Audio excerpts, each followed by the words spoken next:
course, you know that the 57th edition of the Australian Open in the open area is ongoing, and we're into the second round as we speak.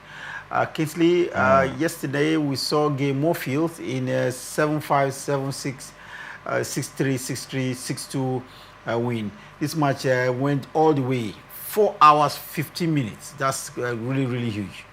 4 hours, of course, 15 minutes, really huge at this point in time. I think the Australian Open, actually started with seeing games, being stretched up to, 4 hours at this point in time. And I just hope that the players, of course, won't get tired, along the way, because whenever you see, games actually being stretched at this point in time, on the long run, it tends to weaken the strength of the players when you have to stay on the court, for about 4 hours. It has a way of, not making you perform that very much, except you have that inner strength that can keep you going. And for me, I think it was a very huge one we saw at this point in time, having that huge stretch, and he's still able, of course, to come up with that victory. I think for me, was a very impressive performance as well.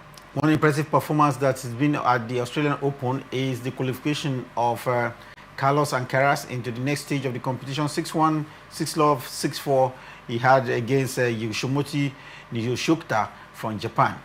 Expected for me, if you ask me. I think Carlos Alcaraz at this point in time, coming back, should be flying at this point in time. We should be able to see that tenacity and that energy that, of course, he is back.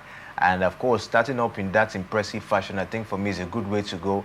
Definitely, it will help, of course, his morale to be able to have that level of confidence that he can possibly go far in this particular one. Don't forget, the man has actually struggled, so far. If you take a look at, the end of 2024, he was not at his best. But coming back now in the Australian Open, this is where we expect to see a lot, from Carlos Alcaraz. And it's good that he's starting in a very, very impressive fashion.